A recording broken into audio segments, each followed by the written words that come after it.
Assalamualaikum warahmatullahi wabarakatuh. Sekarang kita masuk ke zaman tabi'in. Tabi'in, ya. Saya dapat kabar, dapat WA mengenai satu amalan yang dianggap menyembah guru.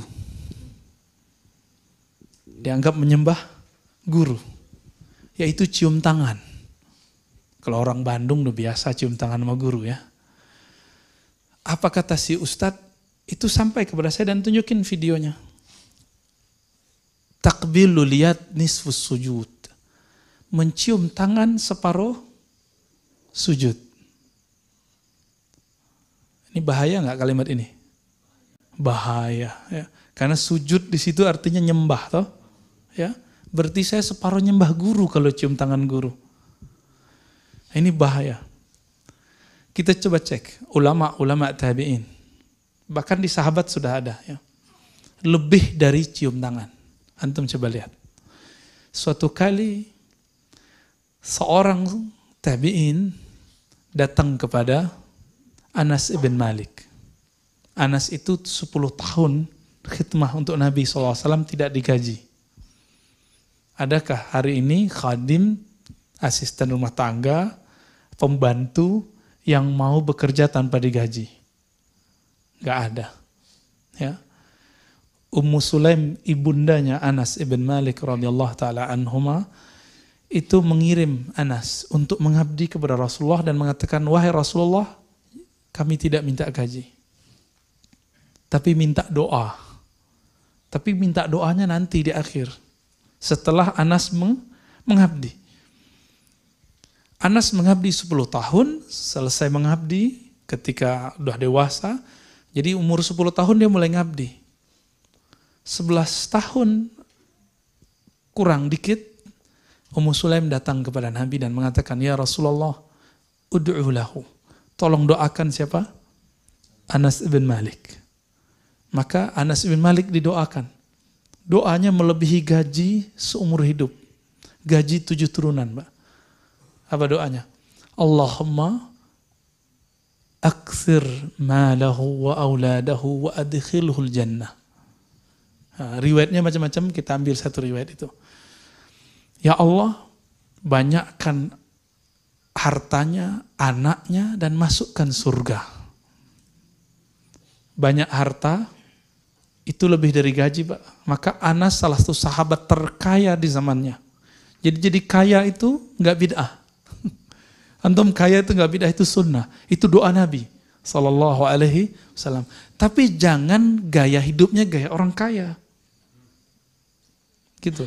Karena kalau gaya hidupnya gaya-gaya orang kaya, apa kata Ibrahim Al-Qassar? Siapa yang sok kaya, iftaqarah, maka dia dikutuk menjadi bermental miskin. Nanti keluar lagi model baru handphone, nyesek, Pak. Mobil, apalagi mobil Jepang. Ya. Tiap tahun itu keluar bisa 2 kali. 2 kali modelnya. Yang Black Expander kemarin udah nyesek lagi. Yang beri kemarin Pajero Sport udah nyesek lagi. Ada lagi yang baru. Nyesek, kenapa? Gaya lifestyle-nya gaya orang kaya. Jadi apa kata Nabi? Allahumma ahyini miskinan. Ya Allah, jadikan lifestyle-ku seperti orang miskin. Orang miskin tuh dapat dikit senang, dapat banyak bersyukur. Udah begitu belum? Nabi kaya apa miskin? Sepakat? Yang bilang Nabi miskin gak kenal Rasulullah SAW. Perlu belajar sirah Nabinya lebih banyak. Ditambah SKS-nya 20 kali lagi. Menafkahi seorang istri itu perlu ma'isyah gak? Bukan ma'isyah, ya. Ma'isyah. Satu istri Nabi punya rumah, dibelanjakan, kemudian punya kendaraan, punya pembantu.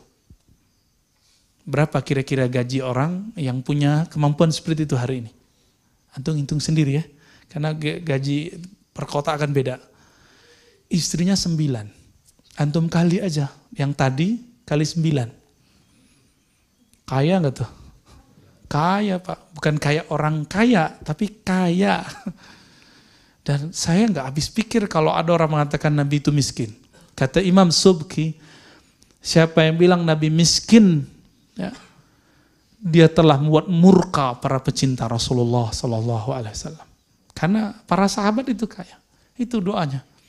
Banyakin anaknya. Wah, ini problem nih bagi Ustadz sekarang ya. Banyak anak pasti banyak uminya anak-anak. Ya. Maka Anas mengatakan akramuna aksaruhum azwaja.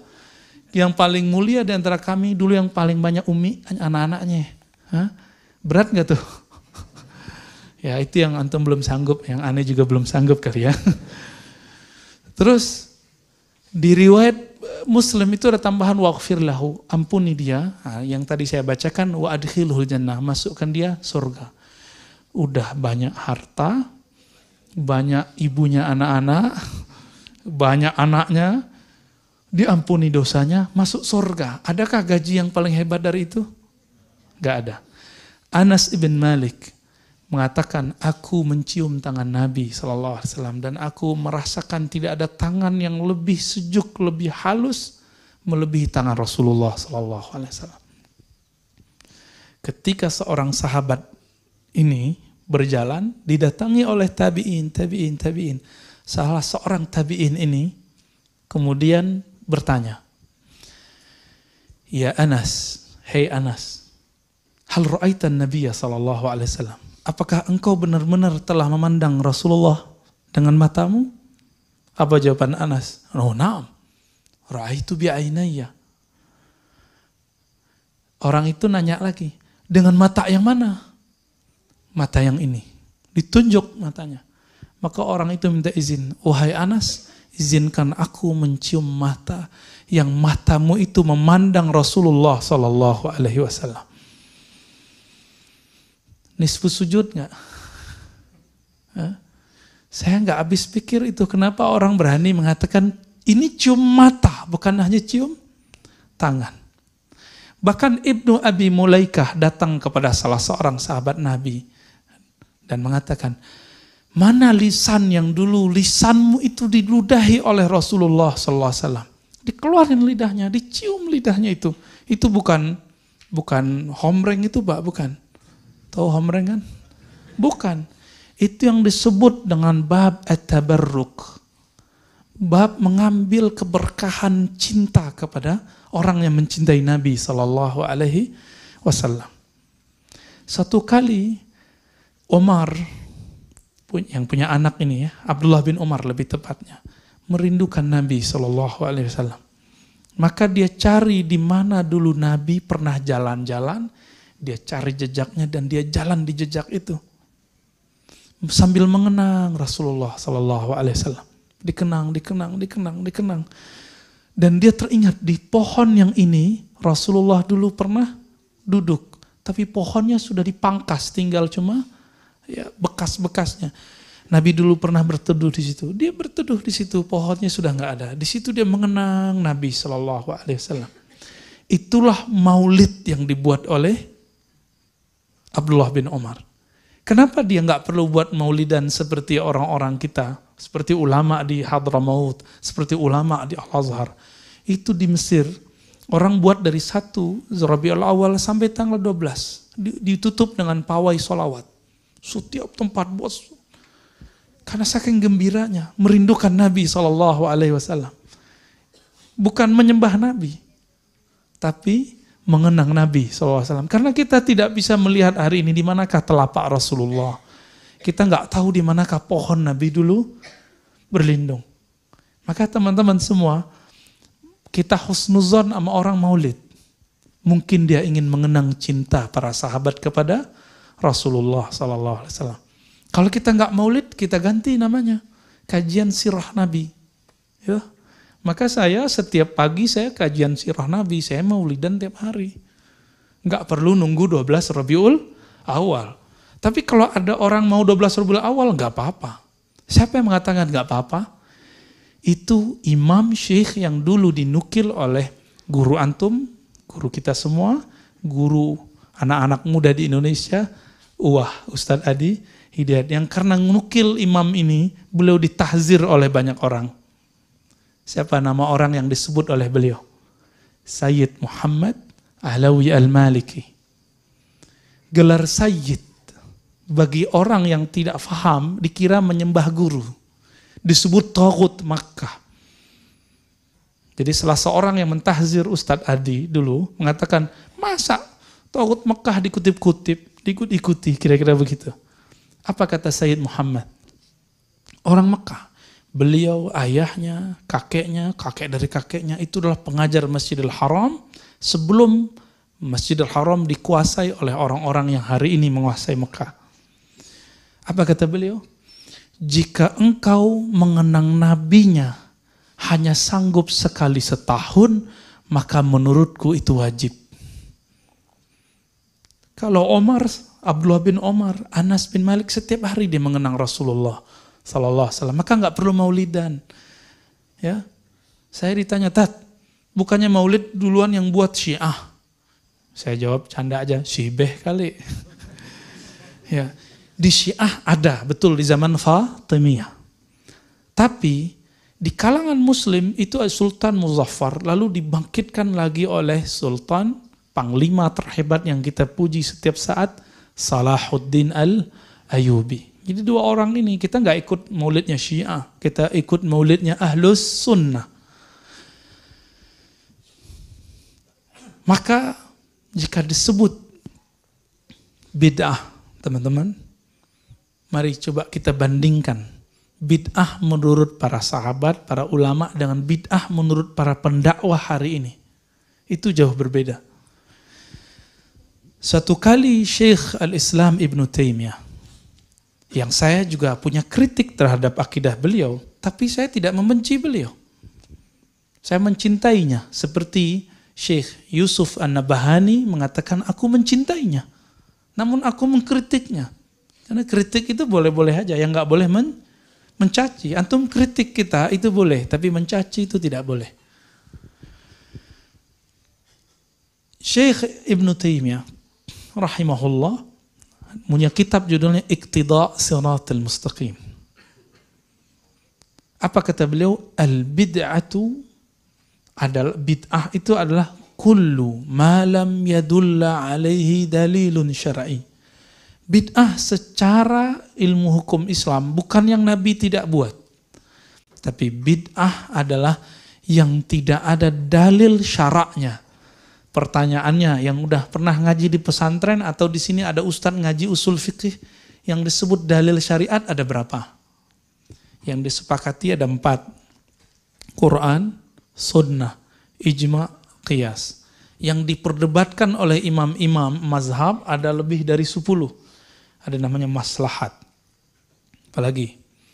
Istihsan, uruf, qaulus sahabi. Banyak sekali. Syar'u man qablana. Terus.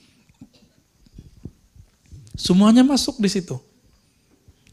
Jadi ketika orang-orang mengatakan, oh nggak ada di Quran, kita lihat di sunnah. Nggak ada di sunnah, kita lihat di ijma. Nggak ada di ijma, kita lihat di qiyas. Jika tidak ada di 4 ini, maka siap-siap terjadi ikhtilaf di antara ulama. Tolong bedakan, ikhtilaf ulama bukanlah bid'ah. Kalau ulama yang ikhtilaf, belum bid'ah. Tapi kalau tidak ada ulama yang beramalkan, baru bid'ah. Jadi kalau masih ada nih perdebatan, ini mengatakan boleh, ini mengatakan tidak boleh, maka dia tidak bid'ah. Ini paling gampang.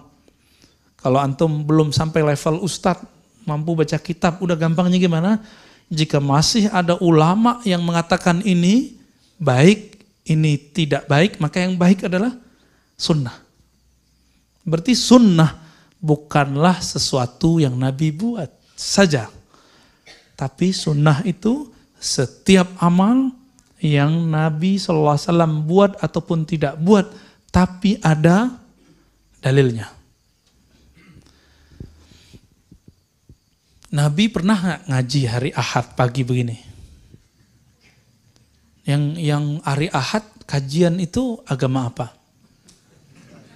Tasyabuh nggak? Tasyabuh nggak? Enggak lah ya. Kenapa? Materinya beda walaupun sama-sama hari Ahad. Yang liburan hari Sabtu siapa? Yahudi. Antum liburan nggak hari Sabtu? Jauh-jauh amat nunggu 1 tahun ya.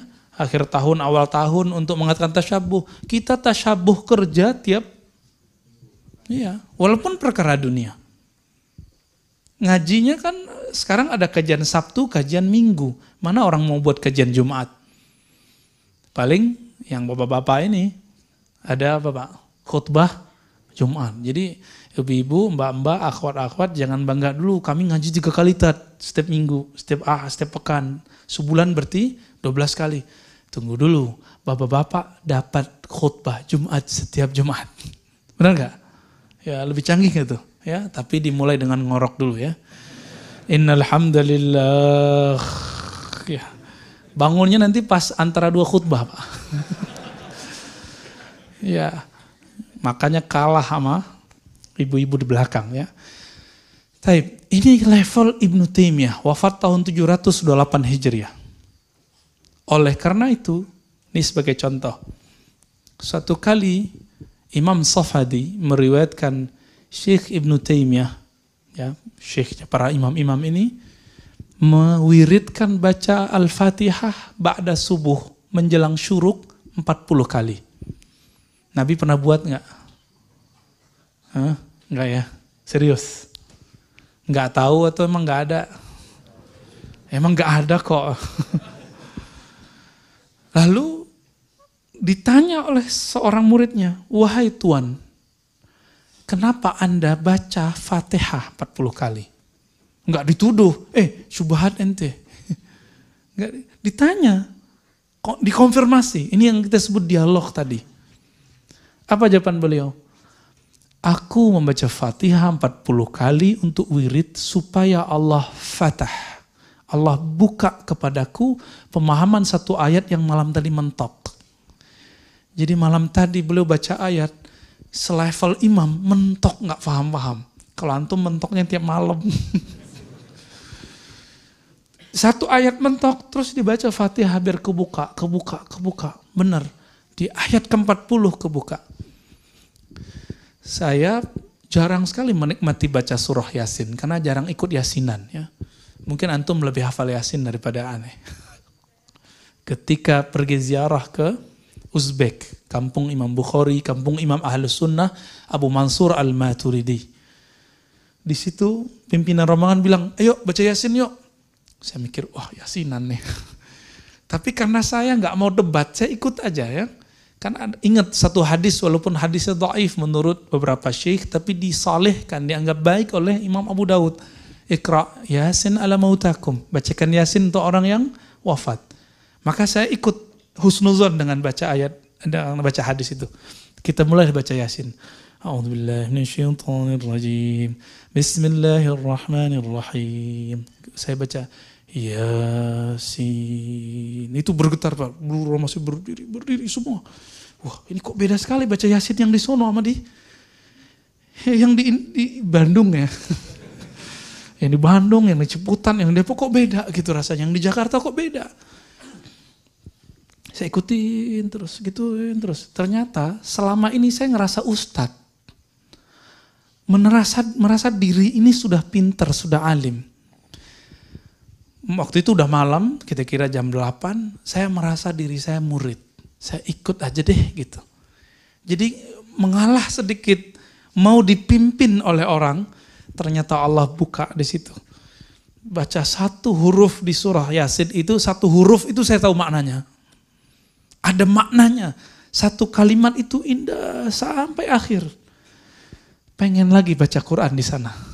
Yang merindukan lagi baca Quran di sana. Saya nyesel kok saya baca Yasin doang. Kenapa enggak baca Al-Kahf, baca Al-Mulk, biar tambah banyak yang kebuka. Sekarang saya baca Yasin enggak ketemu rasa itu. Bergetar itu enggak ada Pak. Bergetarnya cuma sedikit. Kenapa itu? Ternyata sang imam itu suka dulu baca surah Yasin. Ayat favoritnya kira-kira begitu. Nah, bid'ah enggak? Ada dalilnya kok. Ini ingat antum. Jika ada satu amalan berdasarkan hadis yang dhaif, dia tidak bid'ah. Loh kok gitu? Kan masih ada dalilnya. Itu yang disebut bid'ah apa? Satu amalan yang tidak ada dalilnya. Yang tidak berlaku hadis dhaif itu untuk hal halal haram dan sifat Allah, akidah. Surga neraka hari kiamat. Itu nggak boleh pakai hadis dhaif. Siapa yang ngomong gitu? Imam Salafus Saleh. Imam Ahmad bin Hanbal, imamnya Ibnu Taimiyah. Ibnu Taimiyah itu ikut beliau. Disebut Sayyidus Salaf. Penghulu ulama salaf. Apa kata beliau? Idza rawaina fil halali wal haram tashaddadna.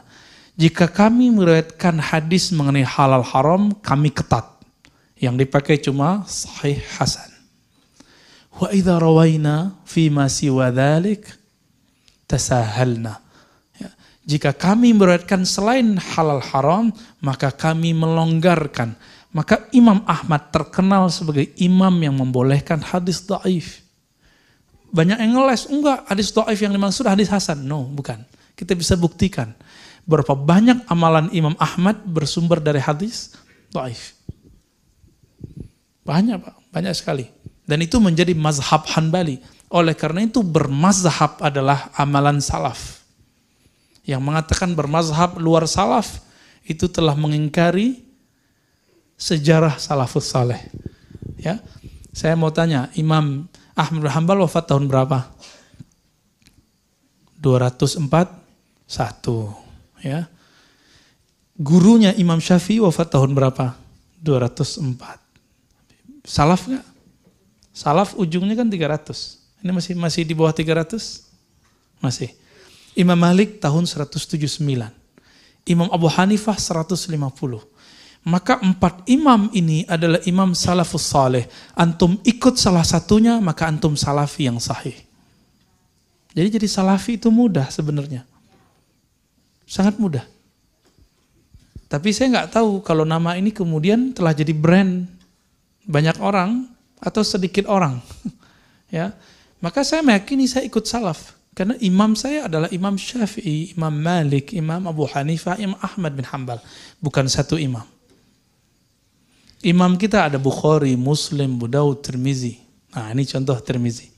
Bahwa beramal dengan hadis dhaif itu adalah sunnah, bukan bid'ah. Silakan buka Sunan Tirmizi. Sunan itu jamak dari sunnah. Nanti ketemu satu bab. Bab aqiqah. Al-aqiqah bahasa Arabnya. Aqiqah. Udah ada terjemahannya sekarang ya.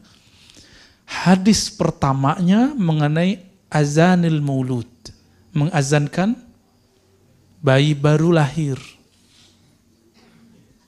Mengazankan bayi baru lahir. Saya sudah cek, ternyata rawinya dhaif 2 orang. Lemah 2 orang. Jadi Imam Tirmizi ngambil dari seorang ulama, dari Nabi SAW, bahwa Nabi mengazankan cucunya. Dan di riwayatnya ada 2 rawi yang dhaif. Tapi Imam Tirmizi, murid Imam Bukhari mengatakan hasanun sahih. Hadis ini hasan plus sahih. Antum ikut mana? Tiba-tiba muncul Syekh Albani mengatakan hadis ini dhaif. Hadis itu dhaif penelitian ilmu hadis standar. Tapi penelitian imam yang di atas standar yaitu Imam Tirmizi, hadis ini hasan sahih. Ternyata standar sahih itu tidak hanya rawi. Tapi ada satu lagi. Adakah ulama sahabat, ulama tabi'in, tabi'ut tabi'in, salafus soleh mengamalkannya? Jika ada, hadis yang dhaif itu langsung naik jadi sahih. Itu versi Imam Tirmizi.